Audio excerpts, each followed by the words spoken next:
Bandeko napesi bino mbote, napesi mbote na bandeko na ngai nyonso bakongole nyonso ba province nyonso napesi bino mbote.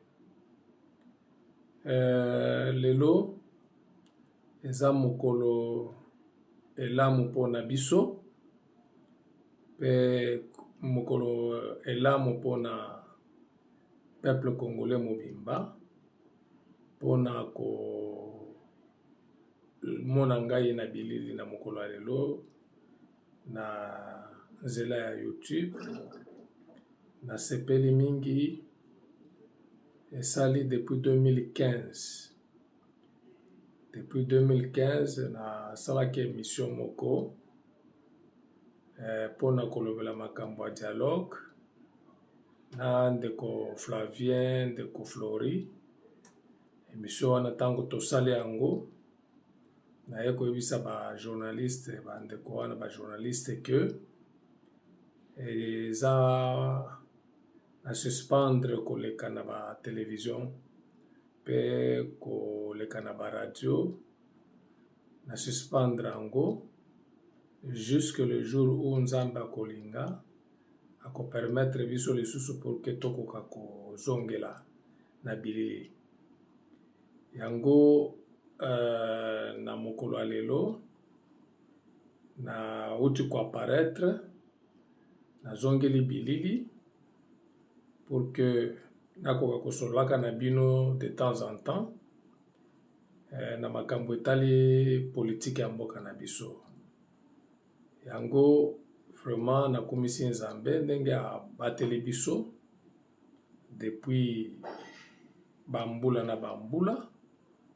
Tomoni pe quand même bandeko ebele batiki biso na ba maladie, ba covid, ba accident, ba makambo kilikili, mais lelo toza quand même na 2022 touti kokutana lisusu.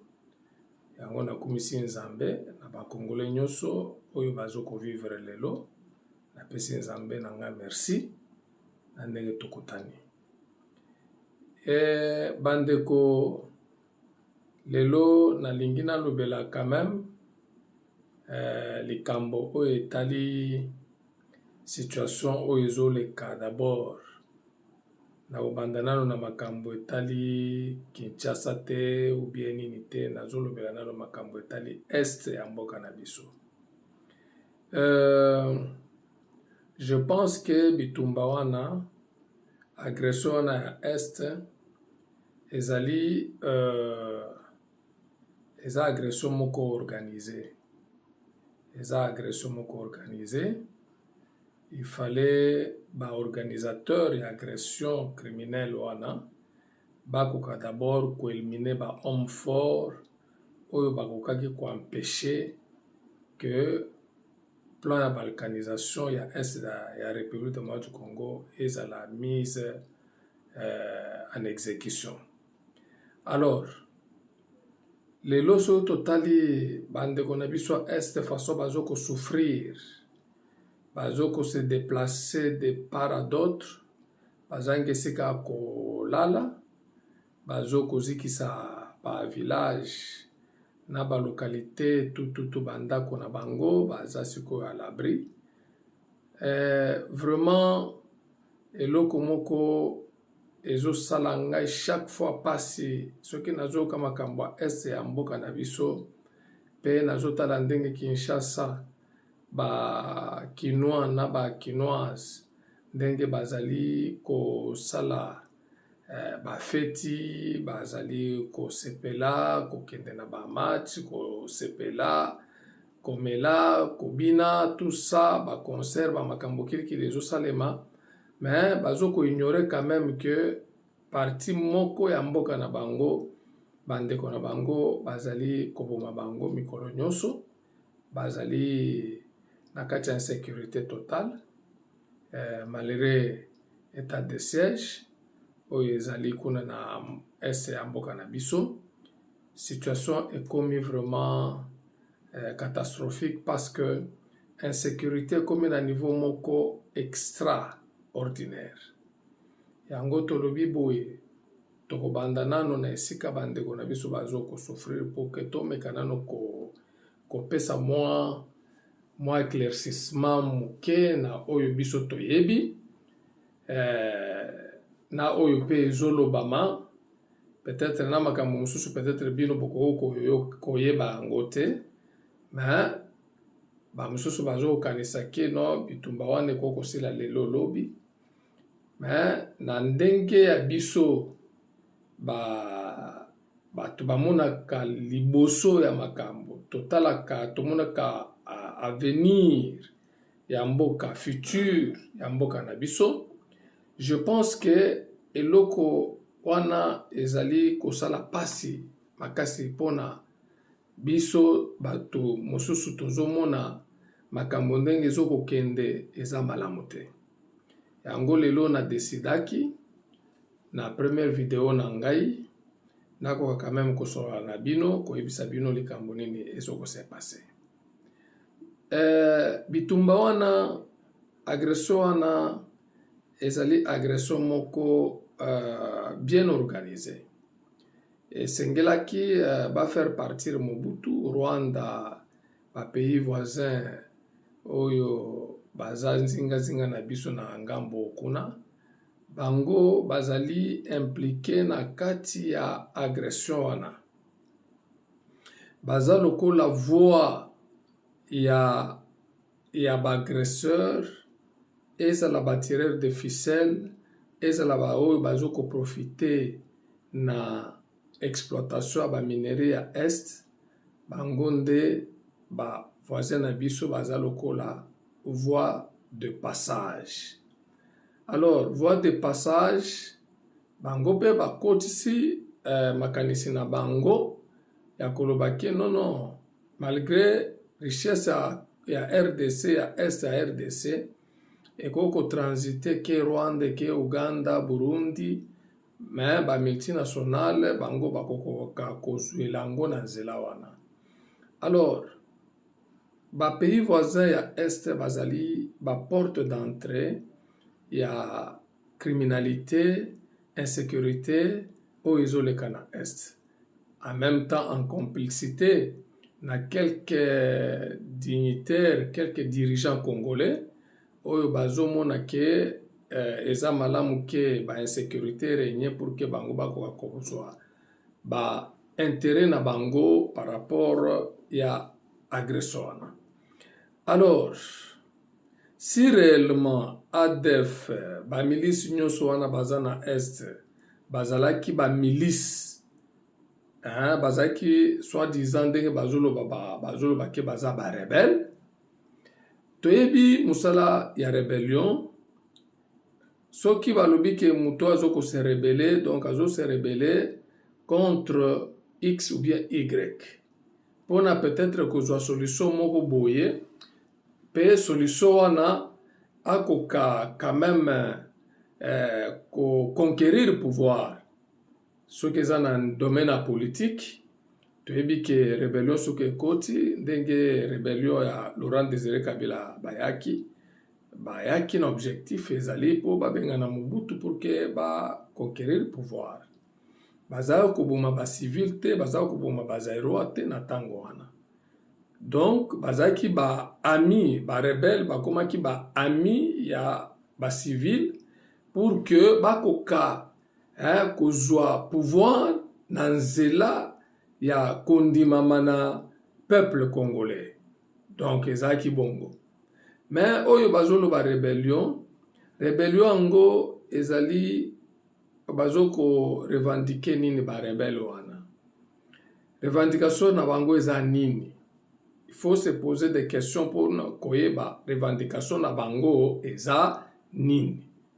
Alors, ce qui revendication na bango ezali pona ko conquérir le pouvoir te, il faut déjà tocha na mutu na biso ke rébellion wana ezali mascarade baza ba rebelle te, mais bazali ba criminel oyo bakoti na mboka na biso soutenu par les pays voisins.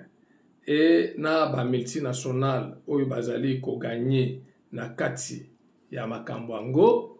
Donc yango bazo kende sikoyo kobomaka ba civile, kokata ko décapiter bandeko na biso, kosala ba viol ya basi, kosala n'importe quoi, parce que bayebi que bazo revendiquer le côté ya ko conquérir le pouvoir, mais bango bazo ko revendiquer nde ko botola nde mabele.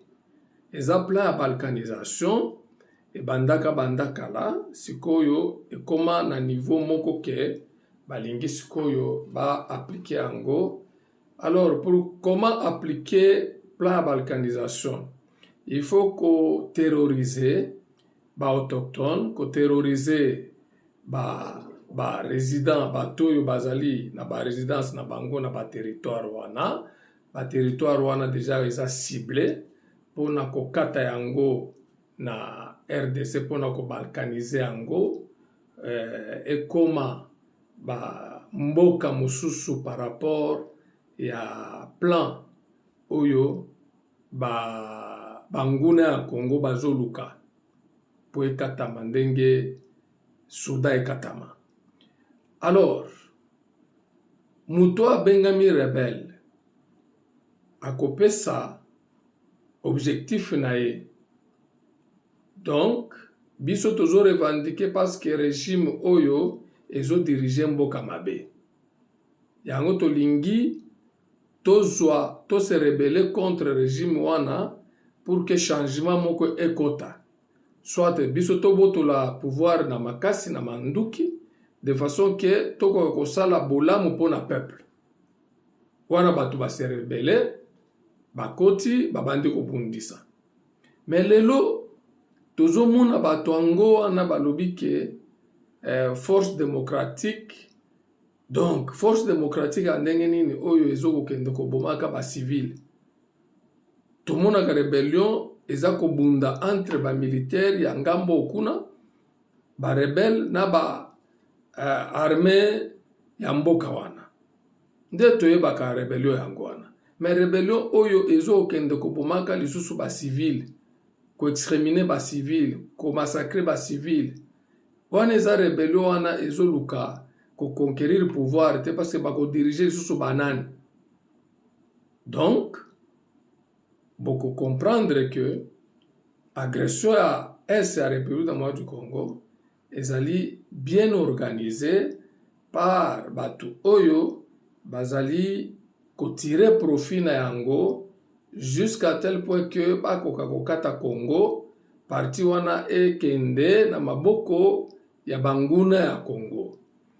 Donc alors okoko tuna bango, tu verras que eloko moko ezate oyo bazo revendiquer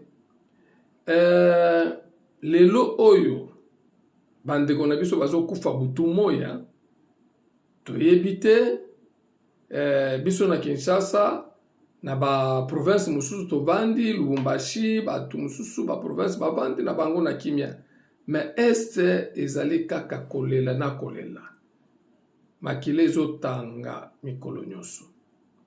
Est-ce que tokoki biso nyonso ko se mobiliser na ba province nyonso etikali, soki combien de provinces etikali to se mobiliser tokoka ko décider pe totelema biso nyonso po toloba non non non na ba ini ya Congo na ba complice mususu oyo bazali na kati ya ba institution oyo pe lelo bazoko fongola même munoko koloba. Mais soki tolandi histoire na bango, makambo na bango, vous allez comprendre que bango pe ba participaki na kokufa ba Congolais. Ezala na Kisangani ya 6 jours wana, ezala partout ti lelo makambo bango ezo continuer. Alors pona nini toko se mobiliser te biso nyonso oyo ba province totikali toloba non.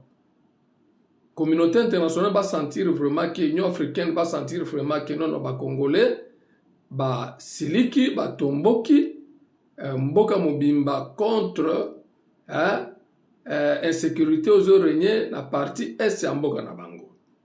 ONU akoka comprendre que ba Congolais basiliki hein? Donc il faut ba mettre fin communauté internationale baluka moyen nini ya ko mettre fin na makambo na plan ya balkanisation ya Congo oyo ko résoudre les problèmes au côté. Donc tranquillité na est ata soki bakati est lelo bien lobby bitumba wane kotika kosila te. Mokolo oyo président de la République oyo akozala lokola esprit moko ya un véritable patriote akolinga ko défendre Congo, ko défendre RDC na ndenge sengeli mokolo wango okoma lisusu ke nono tokende ko récupérer mboko baboto la biso. Alors bitumba wana e continuer même na ba génération na génération. Alors pour éviter que biloko wana nyonso ekoka ko continuer même génération en génération, il faut biso ba Congolais skoto se prendre en charge to koka koyebisa communauté internationale que Congo il faut etikala ndenge ezali. Soki batu oyo ba multinational quoi que ce soit ba pays voisins bazana posa ya ba richesse na ba ressources eza na kati ya Congo bakoko ya na voie moko normal ya collaboration coopération na ndenge sengeli bakozwa ngo kaka parce que bango nde bazali quand même qu'utiliser ba minéraux wana stratégique bazosala ne babiloko na bango oyo pe bazokoteka na mokili mobimba. Donc ezaka te que to agressé pour que to banda kozwa biloko wana en quantité sans contrôle hein, to bomaka pe bato non wana ezali crime contre l'humanité. Alors ONU akoki kotikala akokanga miso te pe matoi te po atika so totali MONUSCO ONU aza na Congo ça fait 25 ans. Est-ce que asilisi makambo yango ya est oyo ayelaki asilisi yango te? Lelo Félix Tshisekedi aye kozwa pouvoir Kabila asali 18 ans makambo wana esila te. Félix asali pe akoti na pouvoir lelo 3 ans. Est-ce que bitumba wana agression wana esili kaka te? Nini ezoko prouver que oyo pe akoya après 2023 akosisa bitumba wana. Donc so totali bien eloko wana ekosila lelo lobi te parce que bato ebele bapaye ebele bazoko se nourrir na kati ya bazo développer bazo se nourrir bazo émerger bapays na bango par rapport à agression. Nakopesa kaya exemple moko. Rwanda na tango ya Mobutu toyebi ba voisin na biso ba Rwandais. Donc ba voisin na biso na kokolo bake baza ba voisin na biso baza ko vivre baza na vie moko un peu compliqué, plus élevage na makambo mususu richesse ezaki penza eza na kati ya mboka wana te. Avant agression ba voisin na biso ba Rwandais ba Ougandais baza ko vivre na ba moyen de bord na bango ba mususu baza ko ya engagé na Jekamine Kotoyo tout ça bazo ko gagner quand même moins besoin parce que nzamba lobi ke a privé mutu moko te na mukili akende ko exploiter sol par-ci par-là et même en États-Unis même par-ci par-là okende mabeleza nzambe place nyonso nzamba okende ko pambola yo ope ko émerger pe omoni pe bolamu.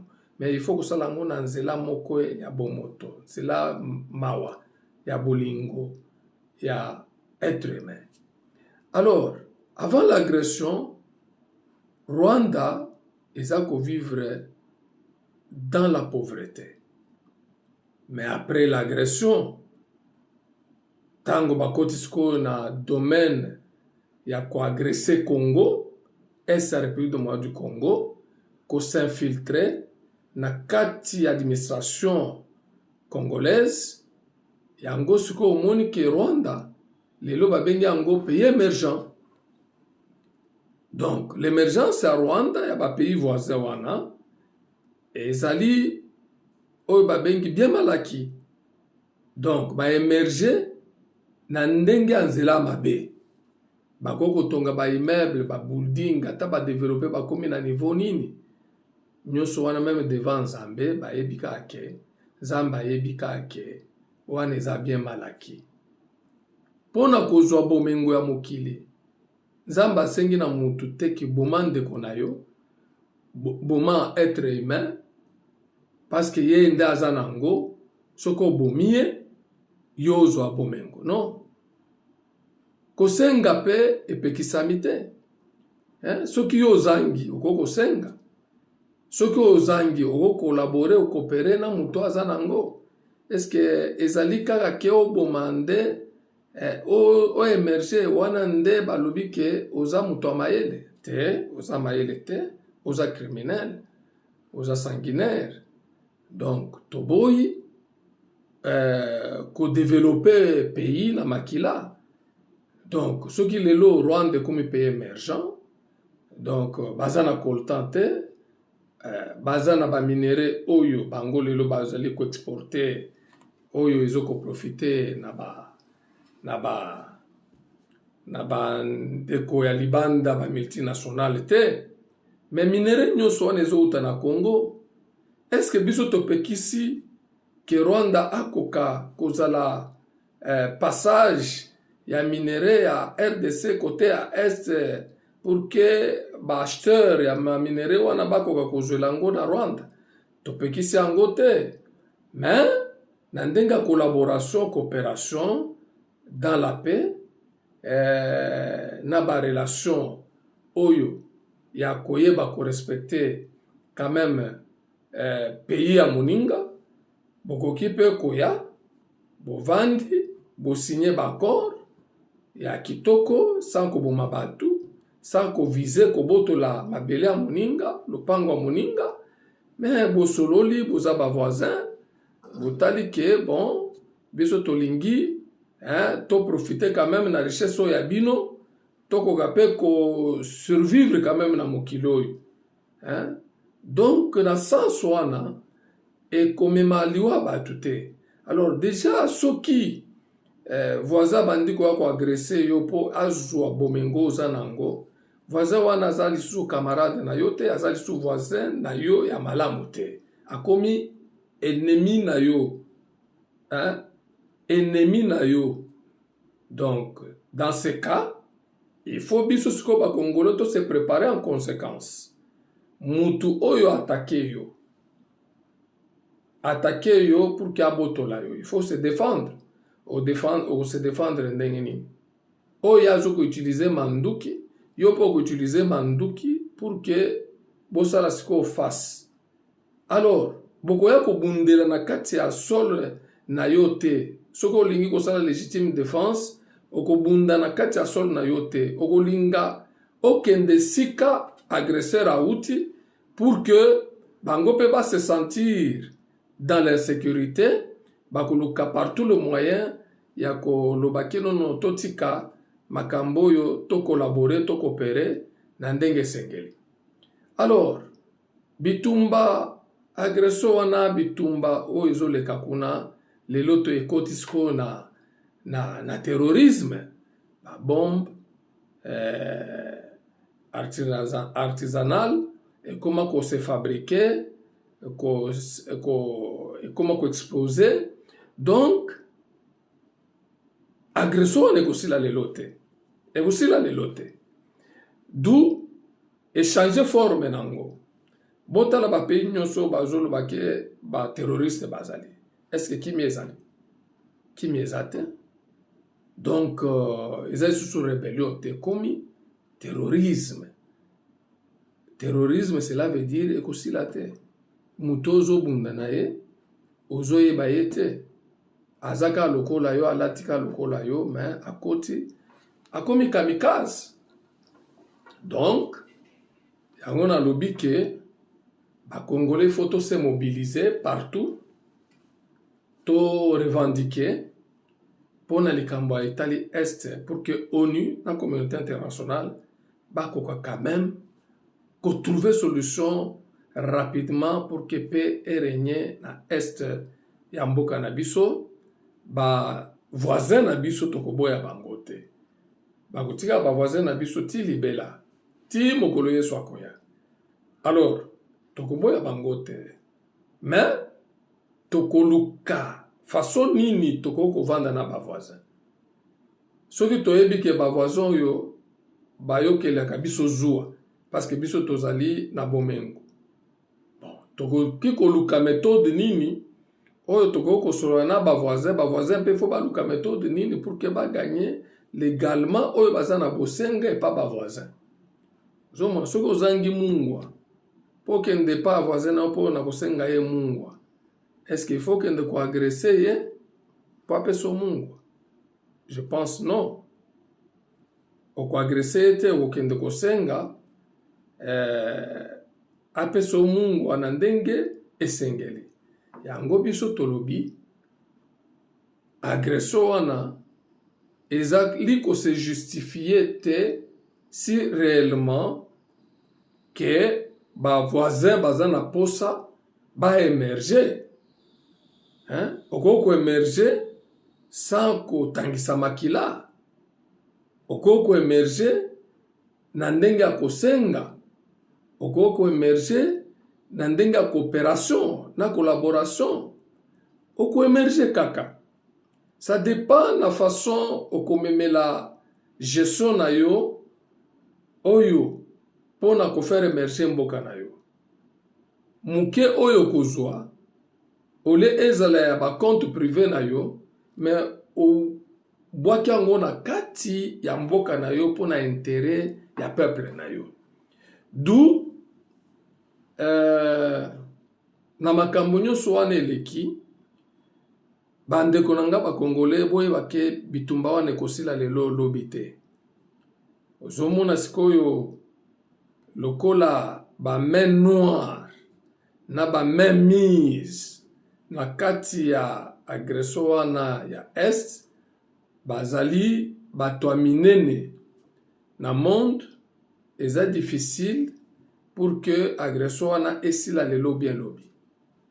D'où il faut siko biso moko ba Congolais to jouer sikoyo na diplomatie ya makasi, to jouer sikoyo na diplomatie ya makasi sur le plan international, de façon que tokoka quand même ko faire entendre cri na biso na monde entier que communauté internationale ONU il faut baluka solution immédiatement pour que Est ya République du Congo ezala na kimia.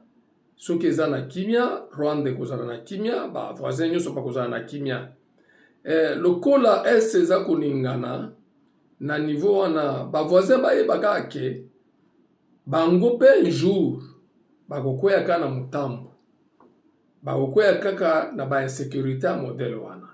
Quel que soit bakangi ba frontière hermétiquement, mais tant que voisin na yo azali chaque fois agressé, yo ovandi ozotala pe yo za pe complice na kati ya makambo yango parce que ozo tirer moi ba bénéfice moko moi ba intérêt moko boye osepeli. Mais mokolo yango likambo yango ekoya kokoma na ndako na yo na ebite soko koloba nini na moma wana. Yango tolobi ke toko changer ki voisin te biso na ba pays voisin. Toko tikela libela ti mokolo yesu akoya. D'où il faut toluka koyokana ndenge sengeli. Ba oyo ba tireur de ficelle o bazali koalimenter conflit wana.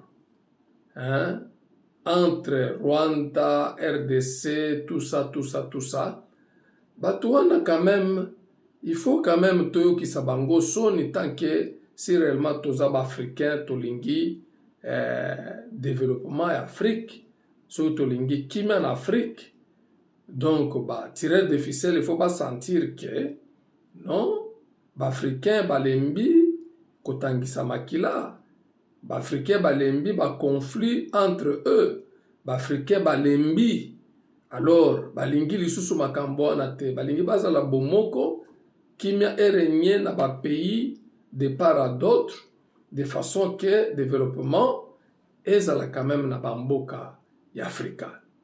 Soki totali lelo ba africain belé bazo kufa na ba mer, na ba océan, c'est dû à quoi? C'est parce que en Afrique, les présidents africains bazali ko gérer bamboka na bango ndenge sengeli te. Bazo gérer bamboka na bango ndenge sengeli te. C'est ça le problème. C'est ça le problème. Na poto na Occident bato bazo kima bazo kende. C'est par rapport à la situation oyo ezoleka na bamboka ya Afrika eza mabe mutu nyonso azoluka ako quand même ko vivre en paix. Alors amoni place ya paix ezali wapi? Oh, eza na France, eza na Belgique, ezali na États-Unis, Canada, partout. Kuna guerre ekotaka te, kuna ba respecta quand même être humain, bafutaka mwa salaire moko ya malunga, kuna ba tenir compte à vie sociale à batu. Bon, mutu amoni ke boka na ye bazo respecter être humain te, ba autorité bazo sala ba aventure, bazo détourner ba millions na ba milliards, et puis baza même na bobangi ya justice te. Bon, alors kosala ndenge nini? Soko monika occasion moko epesami, ozwi na yo nzela, ok esika oyo omonike même okende kosokola bibembe oyo kokosala na RDC te, même okende kosokola ba vieillard, même okende kokombola na nzela, mais quand même respect ya bomoto oyo bazo kopesa en tant que travailleur, ozwaka salaire na yo ndenge sengeli, oza pe na mwa logement na yo, santé kitoko. Bon, o préfère okende kuna plutôt que vanda na pays oyo bomengo eza ebele, richesse eza ebele, mais criminalité tondi, criminalité tondi, ba détournement, ba autorité, bazo kobanga mbongo ya koyiba mbongo ya l'état te, justice ezali bafoué, donc bato bazali likolo ya mibeko bazali, bato bazali kodomine baninga bazali, bato bazali ke bango nde ba loi, babengi bango nde ba mibeko, donc bango nde ba mibeko akoko sala oyo alingi na muninga. Non, dans tout ça yango na sengi na ba congolais tokoka ko raisonner, tozala quand même bato moko ba zu conscience ya makasi, parce que mboka na biso moyen zate ya ko vivre, soki se retrouver na mboka oyo bima libanda to kenda libanda te, oza mutu il faut vraiment ba apprécier yo. Donc oyo ezali enfer, eza enfer, parce que mabe nyonso parfois moko na monaka keno c'est comme si trône à Lucifer ezalaka nde na RDC, parce que salité mabe nyonso oyo okoko koyoka ngo meme na bamboka mosusu te, mais awa na RDC mabe wana ezali. Tu vois, bokoloba ke avenir eza wapi? C'est pour cela que je vous dis franchement lelo que bokoka kozwa conscience yango moni na bimisa na 2013 na sala campagne ya sensibilisation pour na patriotisme, pour na bolingo ya mboka, RDC mon corps, ngai nazaki initiateur nango. Donc RDC mon corps soki na sali nasali na détourné mbongo à l'état, donc na nyokoli nzoto nanga. Soki nasali mabe na mboka nanga, donc na nyokoli nzoto nanga. D'où nasala ba fiche wana, ba pliant wana pour que bako kabolango par-ci par-là na ba école na ba université, mais bon lokola ba autorité mususu balingaka mboka ebonga te bazwa eloko wana ba classe yango parce que ezalaki quand même ko sensibiliser batu bakoka kosala mabe te na mboka. Donc nazaki na ba initiative ebele lokola biso toza na pouvoir te tolingaka mpe kozala nsima mutu te ke nabanda koflate mutu pour ke nazwa misolo nalia na famille na nga nono. Tozo débriller selon ndenge nzambe azopesa biso muke muke tozo ko avancer et bon nakoki koforce eloko te nakoforce te mais nakozala kaka nazali kotalela ndenge tozo kokende na marche yango moni lelo nasepeli quand même kobima na mwa bilili pour que tokoka kosolola na bino ndenge makambo ezoleka. Ce n'est pas normal, ce n'est pas normal. Pays ezalaka boye te. Ça c'est une république ezali makanisi ya batu nyonso basangani pona ko trouver solution na ba problème oyo ezali konuire mboka. Ezali royaume mutu moko te avandi na coin na ye abandi kopesa mibeko na ye asali oyo ye alingi po babenga ye o Léopold II. Non, ce n'est pas comme ça. D'où biso tozolinga Congo etombama. Bana na biso avenir ya bana ezala malamu lobi nango. Santé ezala bien, emploi ezala na kati ya mboka, batu bazwa misala, toko développer mboka oyo na misala. Pas na flatterie, pas na ko flatter ba konzinde boko développer mboka te. Pas na ko kende ko s'endetter na ba banque mondiale FMI, non. Zomona na musala nde toko développer mboka. Soki tolingi misala na moni ke ba congolais tolinga misala te. Tolingi vie moko facile. Vie moko facile. Mbongo yango omoni ozwi mais soki balobi ke sala musala po ozwa mbongo wana ozomona yango kilo. Donc il faut musala esalema. Tolinga musala na mboka oyo. To cultiver terre na biso. To sala bilanga ndenge sengeli. L'état congolais alembi aza faible na niveau nyonso. Azokoka ko s'assumer te tanke responsable numéro 1 ya mboka. Responsable numéro 1 ya mboka eza l'État. L'État nde premier investisseur avant ba investisseur baya. L'État nde premier commerçant avant que ba commerçant baya. L'État nde premier cultivateur avant que ba cultivateur baya. L'État nde premier technicien avant que ba technicien baya. Alors ce que l'État azali koka kosala makambo oyo wana te, donc l'État wana ba oyo bakoya ce sont des aventuriers.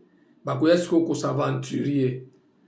Zomona na kati ya mboka et l'État kozala faible po ya zoko futa baja na ye $100. Comment commerçant oyo aye na mwa mbongo na ye po abanda commerce na mboka na biso akende kofuta $200 na travailleur na ye ekozala difficile.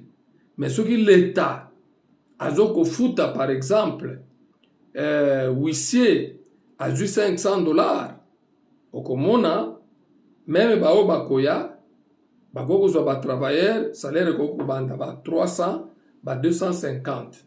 Ozomon. D'où l'État il faut azala exemplaire. Yende premier exemple. Ya ba domaine nyonso. Il faut la qui ça exemple. Biso toza ba victime. Constitution zolobake il faut encourager ba initiative ba na mboka. Ngana za victime bino moko boyebi. Na 2010, hein, na cinquantenaire, mutu asala biloko ya malunga na cinquantenaire alekinga azate. Mais nazaki victime ti lelo. Malgré nake na justice, bon. Tozomeka mbongo na ngai ekufa na 2010. Alors, wana eza violation ya constitution. L'État zoko violé, hein? Mibeko mboka. Osali na mutu contrat ya partenariat, oyebisi na mutu wana ke engagé ba fond, ngai na koya kosunga yo pour que okoka ko récupérer ba fond na yo na ba bénéfice na yo. Tango yo osali yango, l'État sondoli yo. Otikali na nzela, obandi kolanda oyo, obandi kolanda autorité bo, obandi okende boke boy. Kaka po ozwa solution ezate. Après bokolobake bozo sunga bana mboka. Bana mboka ebele baza ba victime. Donc l'État oyo sunga ka ba étranger ba s'épanouir atiki bana mboka. Soki mwana mboka sali ka mwa eloko moko ligablo ba koma ko attaquer yeti ko panza ko sala boye. Ba préférer atika la chômeur. Azala na occupation te lobi akokende wapi akozala kuluna lobi soki azwi chance akokota na institution ya mboka akodetourne ba misolo ba bien à l'état yango tozoloba ke sensibilisation patriotisme il faut ezala makasi. Moi je suis initiateur nazali vraiment na expérience wana nazali na ba clé belé ya kofongola ba porte pona ko réussir patriotisme na mboka na biso ko faire voir congolais aye ba droit na ye aye ba devoir na ye vis-à-vis ya mboka na ye. Donc na sepeli lelo pour vous dire que bitumba est wana kosila lelo lobité. Peut-être tango Zamba ko permettre biso, hein, toko kozwa pouvoir, bon, toko eba, mutu na mutu azana dona ye, azana façon na ye, akoki ko traiter, ko gérer makambo, pe akomi na solution. Donc, na sepeli makasi na mokolo alelo, apparition na nga yangoyo, ya liboso, boko landanga na ba YouTube, boko landanga na ba Facebook, de façon que ceux qui me tournent ezali, ba contribution na bino pe, ba critique na bino pe to lingango, pour que to ko améliorer musala, hein, to améliorer pe façon pe ya kosala makambo pe komona makambo. Merci beaucoup. Nzambe apambola bino, abatela bino. Bandeko na biso a est na sengi na Nzambe oyo akilaki mboka oyo akilaki mokili akoka ko assiste bino pe akitisa mapinga na ye moko et à commettre fin na ba plan maléfique oyo ezolinga eleka na mboka na biso pona kokata mboka oyo. Kokata mboka oyo eza erreur grave. Erreur grave. Ala ke la mamabe mutu oyo aye ko diviser bato. Mutu wana aza na vie malamu te. Soudan lelo baza wapi. Zomona. Donc, ONU, il faut faire très très attention na ba plan ya balkanisation ya Congo, ya RDC. Communauté internationale, Union africaine bakoka kokota na kati ya plan balkanisation ya RDC te ekokomplike makambo ebele à la longue. Wana eza message nazopesa bino. Et compliqué makambo ebele, je vous dis, boko pesa kanga raison un jour. Bolobake non, ndeko Ismaël Kitenge aloba, lelo bakati est à Congo, ba balkaniser Congo, mais ba conséquence oyo koti siko na monde, ba conséquence kote kokota pe na ba pays voisins, ba kotika kozala na kimia te. Donc ezali inutile kokata Congo. Eza inutile. Boya bokopere na RDC. Na voie normale. Bo gagner, boko émerger. Botika koboma. Kotangisa makila Rwandais, Ougandais, Burundais, Américains, Chinois. Biso nyonso toza batu. Oyo nzambe akilaki. Donc toza batu. Caïn abomaka Abel kaka pona jalousie. Parce que ye nzambe a répondre favorablement.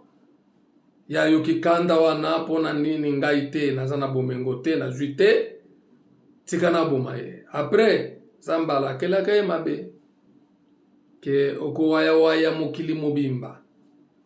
Donc koboma ndeko na yo ocheli ye poazo po akufa pozwa mwasi na ye pozwa mbongo na ye pozwa bomengo na ye yo moni ke o réussir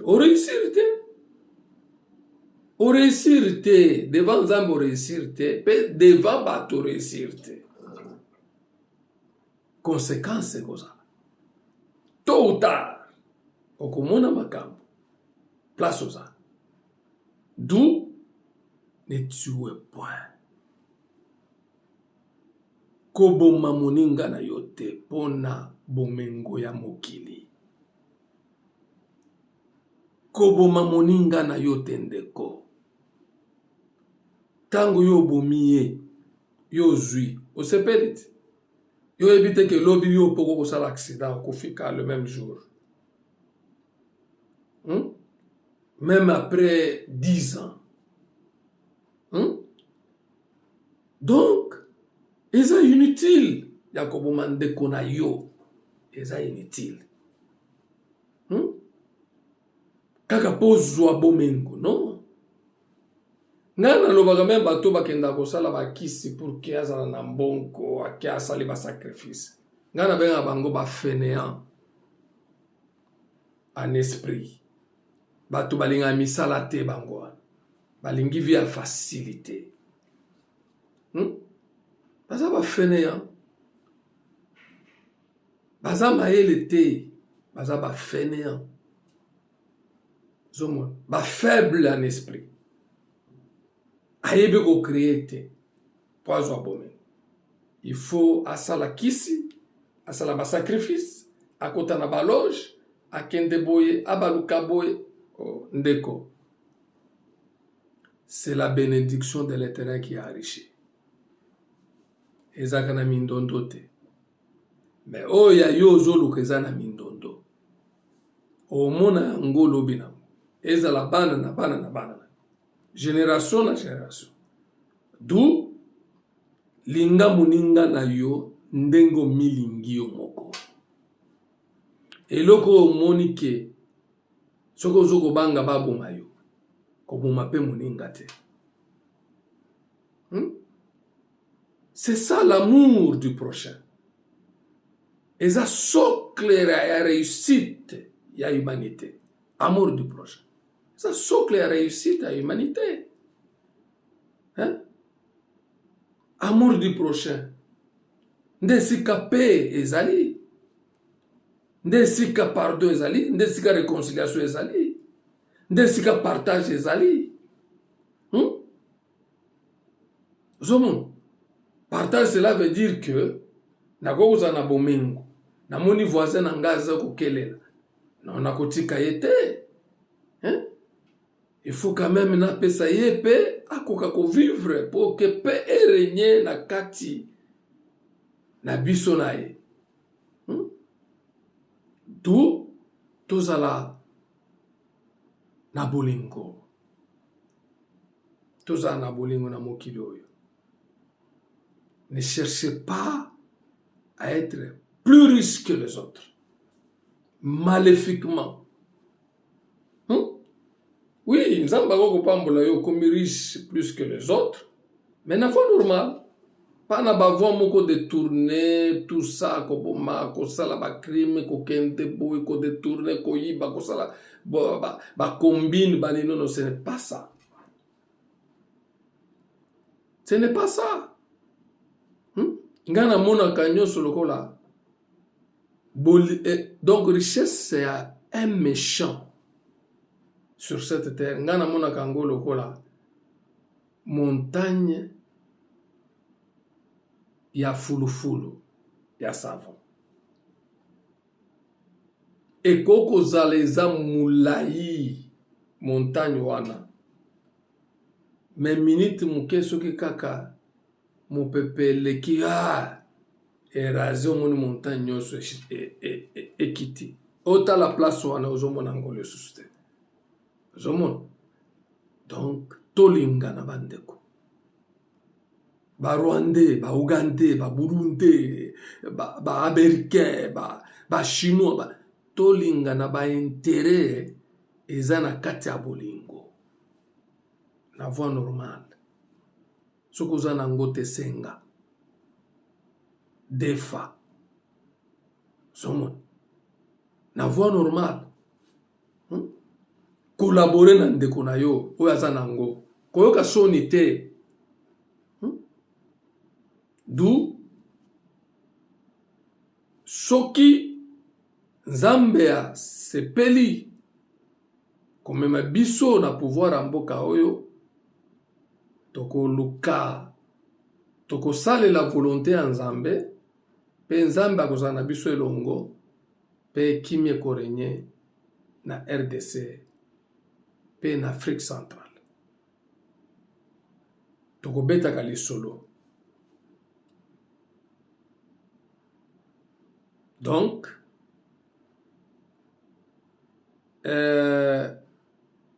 likambo mususu eza likambo na linki na koko lekabo ete il fallait na lobango quand même.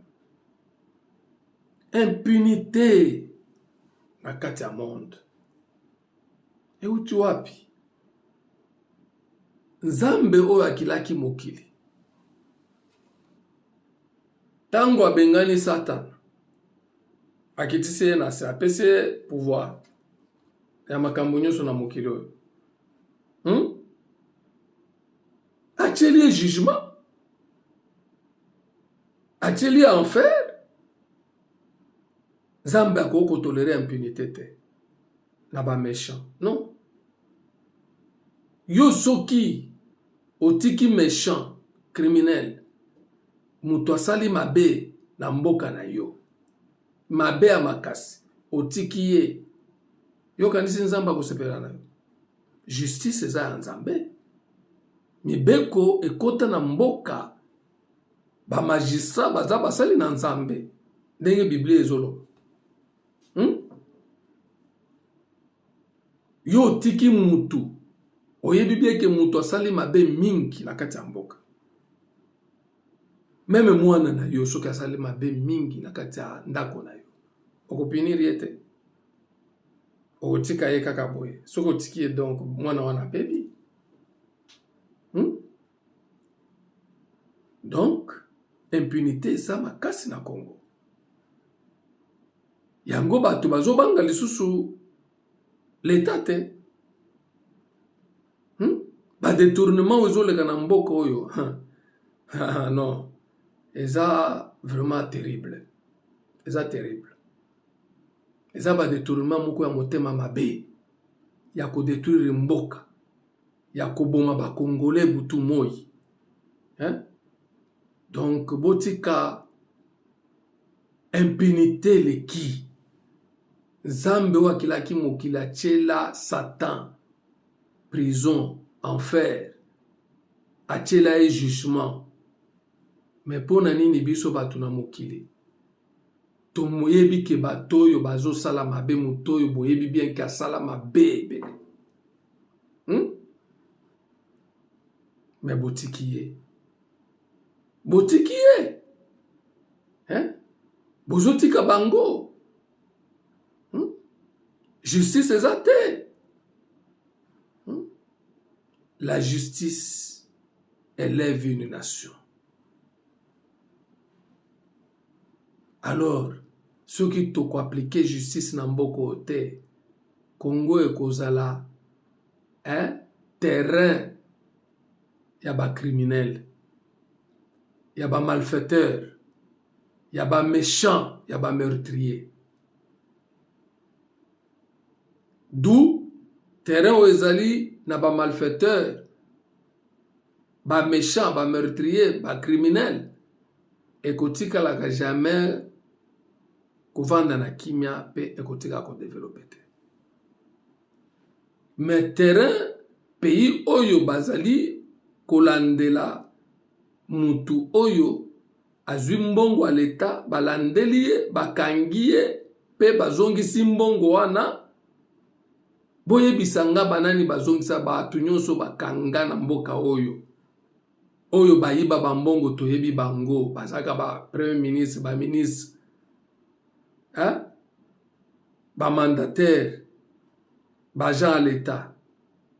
Boyebisanga nani bakanga na makala ou bien na prison songolo azongisa mbongo, ba découvrir ki ayibaki pe bake azongisa mbongo. Nani bakanga bandako na ye. Premier ministre azali na 50 immeubles.